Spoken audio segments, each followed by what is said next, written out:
I'm David Ainsworth, Head of Communications at the United Nations Secretariat of the Convention on Biological Diversity. In today's SBI4 Biodiversity Beat interview, we're talking with Éliane Ubalijoro, who's the CEO of CIFOR ICRAF. Éliane, welcome. Pleasure being here with you, David. So CIFOR ICRAF is, a huge organization involved around the world. Tell us a bit about what it's doing, and in particular, tell us how it's engaged with the biodiversity plan. Okay, so we are focused on the polycrisis. So we work at the interface of biodiversity conservation, food security and nutrition, as well as climate change.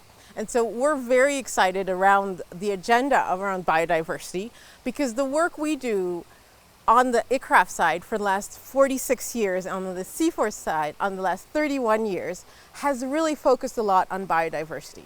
And we see the agenda as really critical to how we look at bringing harmony at the interface of agriculture and the environment, which are key areas that we work in the 27 offices we have around the world, in Asia, 14 in Africa, as well as 2 in Latin America, Brazil and Peru, and we also have a European office. We have about 800 people around the world, and we've had over $2 billion worth of research in the existence of the 2 institutions.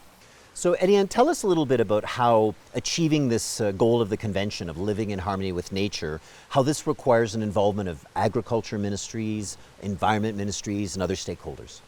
So what we're excited about at CIFOR ICRAF is really moving beyond just looking and working with ministries of environment to how we can engage ministries of agriculture and other stakeholders.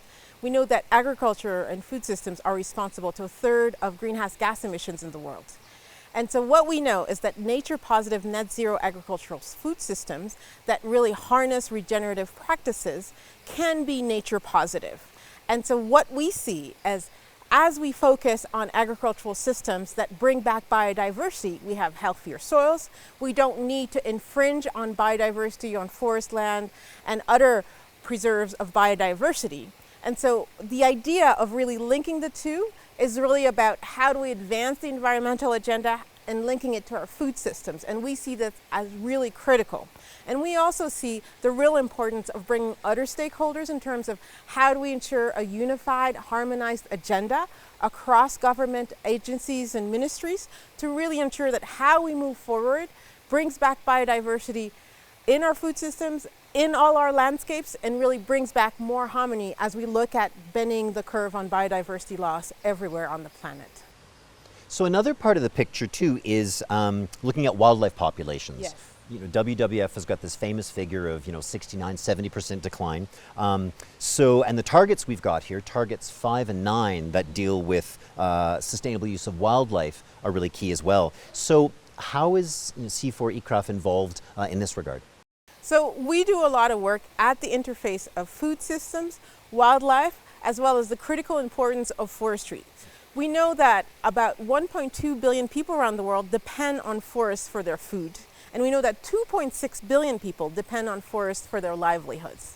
And so how we look at those interactions is really critical around how do we ensure that we bring back the ecosystems that are so critical for wildlife to thrive, but are also really critical for the livelihoods and food security of nutrition of many people around the world.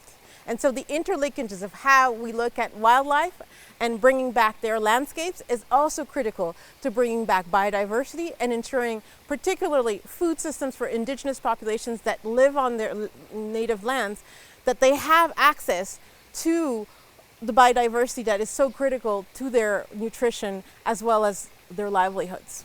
We have this biodiversity plan. Yes. So maybe look in the future. What kind of a biodiversity plan do you envisage, and how could we all implement it?